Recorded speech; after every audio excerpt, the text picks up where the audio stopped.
Hello बच्चों, आज हम लोग पढ़ेंगे वितान पुस्तक का अतीत में दबे पांव पाठ के विशेष पॉइंट।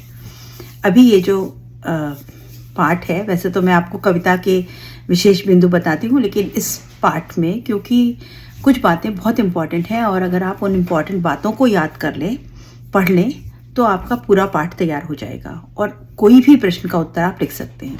इसलिए ये इसका पाठ विशेष दे रही हूँ। लिंक में आपको इसका डिस्क्रिप्शन दे दूंगी, आप अपनी कॉपी में नोट कर सकते हैं और केवल इन बिंदुओं को पढ़कर आप किसी भी प्रश्न का उत्तर लिख सकते हैं। तो एक तरीके से मैं कहूँ कि ये आपका एक शॉर्ट नोट्स है जो आपको पूरा पाठ आपका रिवाइज करा देगा। और ये पाठ बहुत लंबा है जिसको कि एग्ज़ाम के टाइम पर पूरा पढ़ना बहुत मुश्किल है। तो देख लेते हैं इसमें क्या क्या मुख्य पॉइंट हैं। आप याद आ जाए, आपको पूरा लेसन रिकॉल हो जाएगा। मोहनजोदड़ो और हड़प्पा संसार की प्राचीनतम नियोजित शहर माने जाते हैं। इन दो सभ्यताओं के बारे में बात की गई, मोहनजोदड़ो और हड़प्पा और सिंधु सभ्यता। ये जो हमारी सभ्यताएं हैं, ये हमारे प्राचीनतम, सबसे पुराने और नियोजित शहर माने जाते हैं। नियोजित मतलब प्लान्ड सिटी माने जाते हैं। शब्दों का याद रखना है। अगर आपको बाई चांस कभी एग्जाम में लिखते समय कोई शब्द हिंदी में नहीं याद आ रहा, उस समय आप उस शब्द को इंग्लिश में लिख सकते हैं। नॉट एवरी टाइम, कभी कभार। अगर आप पूरे कॉपी में आप एक आध जगह आपको कोई शब्द दिमाग में हिंदी में नहीं आ रहा, मैं उन बच्चों से बात कर रही हूँ जो नॉन हिंदी क्षेत्र से हैं, तो वो लोग कभी कभार अगर आपको नहीं आता रहा तो आप अंग्रेजी को हिंदी में लिख सकते हैं। जैसे आपको प्लान्ड सिटी याद आ रहा है, आप PLANED नहीं लिखेंगे। हिंदी में आधा पा, ला में आ की मात्रा, ना और डा, प्लान्ड सिटी लिख देंगे। समझ में आया? तो अगर आपको कहीं कोई शब्द आपको नहीं आ रहा है तो आप उसको हिंदी में अंग्रेजी शब्द लिख सकते हैं। मोहनजोदड़ो का अर्थ मुर्दों का टीला है। अब मोहनजोदड़ो का अर्थ क्या है? कई बार एक शॉर्ट प्रश्न में पूछा जा सकता है पैराग्राफ दे करके कि मोहनजोदड़ो का अर्थ क्या है। क्योंकि आपकी पुस्तक में दिया है तो आपको पता होना चाहिए। उसका अर्थ है मुर्दों का टीला, यानी ये पुरानी सभ्यता है जो खत्म हो चुकी है। वहाँ जो कोई भी था वो खत्म हो गया। मुर्दे मतलब मरे हुए लोग, तो उनका टीला, इसलिए इसका नाम मोहनजोदड़ो रखा गया। इस नगर की सभ्यता के नष्ट होने के बाद इसे यह नाम मिला। जब ये सभ्यता नष्ट हो गई, पहले इसका नाम मोहनजोदड़ो नहीं था। मोहनजोदड़ो बाद में रखा गया क्योंकि जब ये सभ्यता नष्ट हो गई। यह सिंधु घाटी सभ्यता के परिपक्व दौर के सबसे उत्कृष्ट नगर है। जो सिंधु घाटी की सभ्यता थी, जब वो बिल्कुल परिपक्व मतलब मैच्योर, जब वो बिल्कुल अपने उत्थान पर थी, चरम पर थी, उस समय का उत्कृष्ट नगर, उत्कृष्ट मतलब सबसे सुंदर नगर था मोहनजोदड़ो। खुदाई के बाद इस नगर में बड़ी तादाद में इमारतें, सड़कें, धातु पत्थर की मूर्तियां, चाक पर बने विचित्र भांडे, मोहरे, साजो सामान और खिलौने आदि मिले। क्या क्या मिला, ये आपको चीजें याद रखनी पड़ेगी। इमारतें, सड़कें, धातु की मूर्तियां, चाक पर बने हुए मिट्टी के बर्तन, भांडे मतलब बर्तन, मोहरे मिली, साजो सामान, सजाने के सुंदर सामान मिले, खिलौने मिले, बैलगाड़ी मिली, बहुत कुछ मिला। मोहनजोदड़ो अपने दौर में सभ्यता का केंद्र था और इस क्षेत्र की राजधानी था। जो सिंधु घाटी की सभ्यता थी, वहां पर मोहनजोदड़ो शहर जो था वो मुख्य केंद्र था और राजधानी होगा, शायद ऐसा अनुमान लोगों को लगा। जो हमारे पुरातत्ववेत्ता लोग हैं, उन्होंने ऐसा अनुमान लगाया कि ये उस जगह की राजधानी रहा होगा। यह शहर 200 हेक्टेयर में फैला था।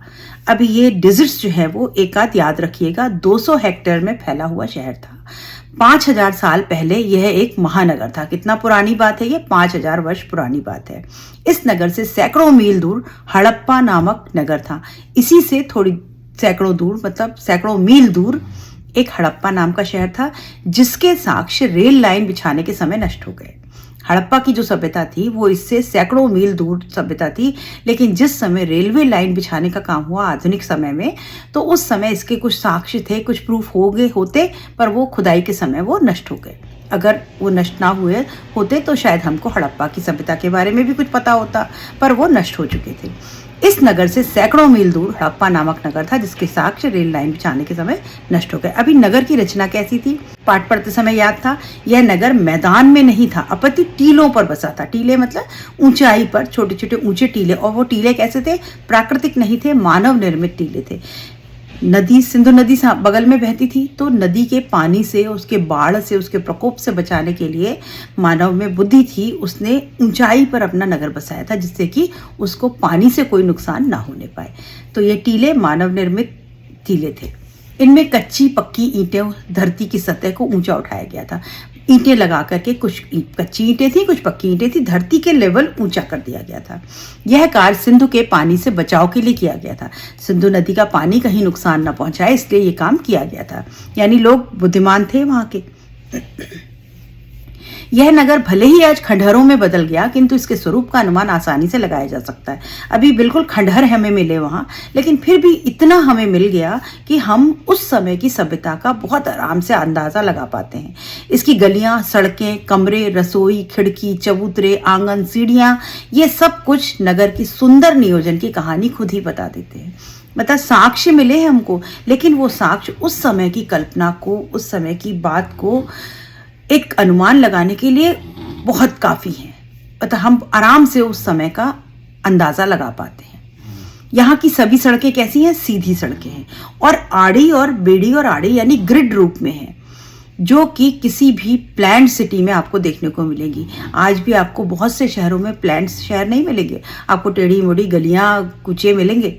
कुछ ही शहर हैं, जैसे चंडीगढ़ शहर है, प्लान्ड सिटी कहलाता है। तो वो नगर उस समय 5000 वर्ष पूर्व भी प्लान्ड शहर था। कुंड था, वहां बीच में कुंड बना था, और कुंड से बाहर निकलने के लिए नालियां बनी थी। नालियां कैसी थी? पक्की ईंटों से बनी हुई थी और ऊपर से ढकी हुई थी, यानी कवर्ड नालियां थी, पक्की ईंटों से बनी नालियां। आज भी बहुत से शहर ऐसे हैं जहां कच्ची नालियां बनी और खुली नालियां, ओपन ड्रेनेज तो हमारे यहाँ बड़ी आम बात है। पानी की निकासी की ऐसी सुंदर व्यवस्था इससे पहले इतिहास में कहीं नहीं मिलती। तो ये सब साक्ष्य हैं, ये प्रूफ करने के लिए काफी है कि ये सभ्यता उस समय भी बहुत नियोजित सभ्यता थी, डेवलप्ड सभ्यता थी, विकसित सभ्यता थी। लोग पढ़े लिखे होंगे, उनमें ज्ञान का काफी विकास हो चुका था, तभी तो उन्होंने इस तरह से नालियां बनाई होंगी। तो ये सब उसके साक्ष्य हैं। कुंड के दूसरी तरफ विशाल कोठार मिला। कोठार से हमको पता चला कि यहाँ पर अनाज रखा जाता होगा। इसका मतलब खेती भी उनके समय में बहुत विकसित थी, खेती करना उनको आता था। उत्तर में एक गली थी जिसके माध्यम से बैलगाड़ी में अन्न आता होगा। इस प्रकार का एक ऐसा ही कोठार हड़प्पा में भी मिलता है। हड़प्पा में भी एक ऐसा कोठार मिला और यहाँ पर मोहनजोदड़ो में भी मिला। तो हमें इससे यह अंदाजा लगा कि उस समय का मानव खेती करना जानता था। खेती के लिए बैलगाड़ी जो थी वो आज का आविष्कार नहीं है। सिंधु घाटी में भी बैलगाड़ी का प्रयोग किया जाता था। तो यानी वो लोग भी काफी विकसित लोग थे।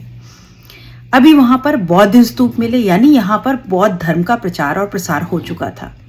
और वो स्तूप ऊपर टीले पर मिले। टूटा फूटा था, खंडहर था, बिखरने के बाद भी एक जीर्ण शीर्ण टीले के सबसे ऊंचे चबूतरे पर एक बड़ा बौद्ध स्तूप मिला। तो यानी यहाँ पर हमें पता चला कि बौद्ध धर्म विकसित रूप में था। चबूतरे पर भिक्षुओं के कमरे भी थे। यह स्तूप 25 फीट ऊंचे चबूतरे पर था। अब ये जो स्तूप बना था बहुत ऊंचाई पर 25 फीट ऊंचा चबूतरा था, प्लेटफॉर्म था, उसके ऊपर ये स्तूप बना हुआ था। और इसका निर्माण काल लगभग 2600 वर्ष पूर्व का है, जो अंदाजा लगता है 5000 पुरानी सभ्यता है और 2600 वर्ष पूर्व ये स्तूप बनाया गया होगा, ऐसा अंदाज हमारे वेदताओं ने लगाया। और उसके किनारे किनारे भिक्षुओं के कमरे थे, यानी उसमें लोग रहा करते होंगे। यह बौद्ध स्तूप भारत का सबसे पुराना लैंडस्केप है। मतलब जब कोई चित्र बनाया जाता है तो ये जो चित्र बनता है लैंडस्केप, ये सबसे पुराना लैंडस्केप है। इससे पहले कोई भी विकसित लैंडस्केप हमको देखने को नहीं मिला। तो इस स्तूप को देखकर दर्शक रोमांचित हो उठते हैं, लोग इतने खुश हो जाते हैं इसको देख करके। इसका प्राचीन स्तूप न जाने कितनी सभ्यताओं का साक्षी है। और ये जो प्राचीन स्तूप है ये हमारी पुरानी सभ्यता का हमारी परिचय देता है कि हम आज के नहीं हैं, हम आज के विकसित नहीं हैं, हम वो मनुष्य हैं जो 5000 वर्ष पूर्व भी इतने विकसित थे। लोग कहते हैं ना, हम डेवलप्ड कंट्री में नहीं आता भारत, पर आज जो पश्चिमी देश हैं वो अपने आप को विकसित कहते हैं। पर क्योंकि हमारी सभ्यताएं बहुत पुरानी हैं जो नष्ट हो चुकी, दोबारा से मनुष्य ने विकास करना शुरू किया, इसलिए हमें लगता है कि हम विकसित कम हैं। पर हमारी पुरानी 5000 पुरानी सभ्यता भी इतनी अधिक विकसित थी। अगर ऐसा कोई प्रलय ना आई होती, ऐसा कोई प्राकृतिक आपदा ना आई होती, तो शायद आज हम सबसे आगे होते, सब अग्रणी होते। यह स्तूप वाला चबूतरा मोहनजोदड़ो के सबसे खास हिस्से के एक सिरे पर स्थित है। इस भाग को पुरातत्व के विद्वान गढ़ कहते हैं। जहां पर स्तूप है उसको क्या कहते हैं? गढ़ कहा जाता है। अब यहाँ और खेती और व्यापार के बारे में अगर बात करें तो सिंधु घाटी में व्यापार उन्नत खेती होती थी, अच्छा व्यापार होता था। वहां पर ज्वार, बाजरा, रागी की उपज के उसके कुछ अंश मिले, वहां पर बीज मिले तो पता लगता है कि ज्वार, बाजरा, रागी की उपज की जाती थी। खजूर, खरबूज, अंगूर, ये सब फलों के साक्ष्य मिले। कपास की खेती होती थी। ना वो केवल रुई उगाते थे बल्कि उससे सूत बनाते थे और कताई बुनाई करके कपड़ा बनाते थे और साथ ही साथ उसको रंगते भी थे। कोई रंगरेज के रंगाई का कारखाना भी मिला, उसके भी अवशेष देखने को मिले। तो सोचिए वो कितने विकसित थे। यहाँ रबी की फसल कपास, गेहूं, जौ, सरसों, चना की उपज के तो पुख्ता प्रमाण मिले, मतलब एकदम मजबूत साक्ष्य मिले हैं। मतलब हम बिल्कुल दावे के साथ कह सकते हैं कि गेहूं, जौ, सरसों, चने की उपज करते थे वो लोग। उसके दाने वहां देखने को मिले। ये बातें आपको चीज़ें याद रखनी पड़ेंगी, ये अन्न आपको याद रखने पड़ेंगे, क्योंकि आपको अपने प्रश्नों के उत्तर इनको लिख करके ही प्रूफ करने पड़ेंगे। अब ये एक प्रश्न आता है कि ये जल संस्कृति क्यों कहते हैं? तो वहाँ पर जल की जो व्यवस्था थी वो बहुत सुचारू व्यवस्था थी। पानी की निकासी का उचित प्रबंध था। किसी भी बीमारी के प्रकोप वहाँ पर अधिक नहीं हो सकता था, क्योंकि गंदा पानी वो अपने शहर में, अपने नगर में नहीं रहने देते थे। उसकी निकासी का बहुत सुंदर व्यवस्था थी। आज भी ऐसे शहर हैं जहाँ से गंदा पानी बाहर नहीं निकल पाता, पानी वहीं सड़ता रहता है, मक्खी मच्छर पैदा होते और ये डेंगू मलेरिया हमारे यहाँ रोज की बीमारियाँ हैं। लेकिन वहाँ पर नालियाँ कैसी थी? पक्की ईंट की बनी थी, कवर्ड नालियाँ थी और गंदा पानी बाहर निकल पाता था। तो बीमारियों से बचने का उन्होंने पूरा उपचार किया हुआ था, क्योंकि नालियां आदि उचित रूप से ढकी हुई थी। घर के भीतर से पानी या मैल की नालियां बाहर हौदी तक जाती थी और अन्य नालियों के साथ जुड़ करके नालियां बाहर चली जाती थी और वो नालियां अधिकतर बंद थी। यहाँ पर नालियों का तंत्र बना हुआ था, एक पूरा सिस्टम था नालियों का। ड्रेनेज सिस्टम उनका बहुत स्ट्रांग था। कुएं यहाँ पर कम से कम 200-300 कुएं मिले और कुओं का प्रबंध जो है वो आवश्यकता अनुसार किया गया था। एक जगह पर बहुत ढेर सारे कुएं एक साथ, कहीं पर बड़े कुएं। ऐसा लगता था कि कुछ लोग बड़े कुएं का प्रयोग करते होंगे, कुछ छोटों का। जो पूरा गांव था वो एक साथ ग्रुप में, समूह में कुएं जहां पर रहते वहां से उसका प्रयोग करता था। यानी पानी के लिए, पीने के पानी के लिए कुएं बनाना उनको आता था। और कुएं भी कैसे थे? पक्की ईंटों से उसकी चिनाई की गई थी। और क्या विशेषताएं हैं? यहाँ घर की दीवारें ऊंची और मोटी थी, मोटी मोटी दीवारें मिली और 2 मंजिले मकान, यानी उस समय मनुष्य को 2 मंजिला मकान बनाना आता था। मकान बनाना आना ही एक विशेष बात, और वो 2 मंजिला मकान भी बनाते थे। जो उनकी ईंटें थी उनमें प्रोपोर्शन जो होता था वो क्या होता था? 1, 2, 4 का प्रोपोर्शन होता था पक्की ईंटों का। मतलब जो ईंटें बनाने के लिए जो प्रोपोर्शन होता है वो 1, 2 और 4, यानी जो ईंटों का साइज होता है उसका प्रोपोर्शन था ये। इस अनुपात में वहाँ ईंटें देखने को मिली। कच्ची भी ईंटें मिली, पक्की ईंटें भी जो भट्टी में पकी हुई। यहाँ पत्थर का प्रयोग ना के बराबर था, पत्थर का प्रयोग नहीं किया था।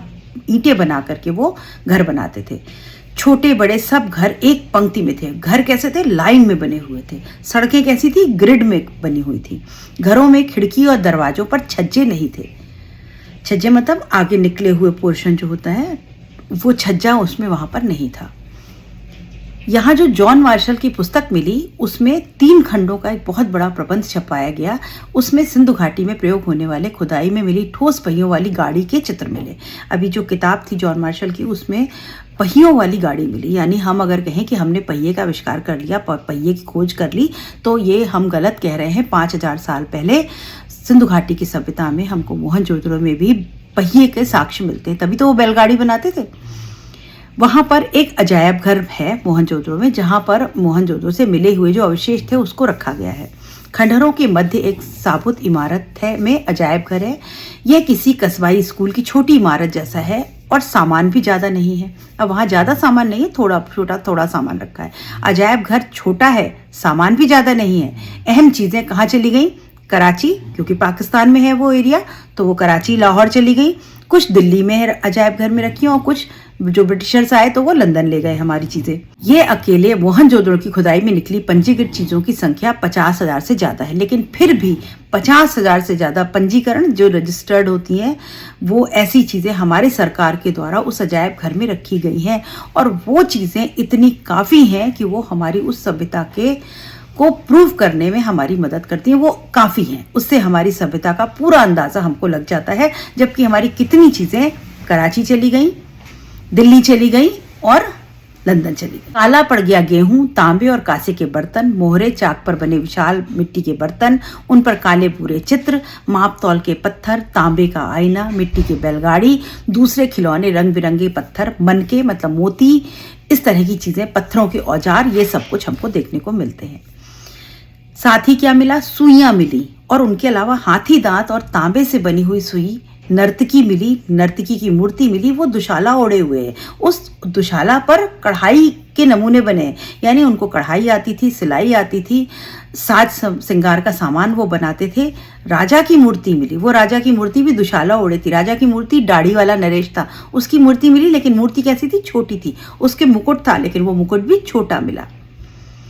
किंतु क्योंकि सिंधु घाटी नदी के पानी से खुदाई के स्थान पर दलदल की समस्या उत्पन्न हो गई है, अभी सिंधु घाटी का जो पानी है वो वहाँ पास में आने लगा और वहाँ दलदल हो गया, मिट्टी गीली होने लगी, और खुदाई करने से मिट्टी हॉलो हो गई, जमीन खाली होने लगी। इसलिए खुदाई को अब बंद कर दिया गया है। और पहले वो विजिटर्स के लिए, टूरिस्ट के लिए खुला हुआ था, लेकिन अब उसका बहुत सारा हिस्सा हम देख नहीं सकते। लेखक ने सभ्यता के इतिहास को इतने सुंदर रूप में वर्णित किया जैसे मोहनजोदड़ो सभ्यता उसकी जानी पहचानी सी हो। अभी लेखक जो है कभी वहाँ गया होगा, उसने जो वर्णन किया है, ऐसा लगता है लेखक उसके बारे में बहुत कुछ जानता है। अभी यहाँ एक पॉइंट और है बच्चों, इस सभ्यता में औजार मिले लेकिन हथियार नहीं मिले, यानी हमको ये पता चलता है कि ये सभ्यता जो थी वो समाज पोषित सभ्यता थी। यहाँ पर कोई लड़ाई झगड़ा कुछ नहीं था, बड़ा अनुशासन जो था वो डंडे के जोर पर नहीं चलता था, प्यार से लोग आराम से रहते थे।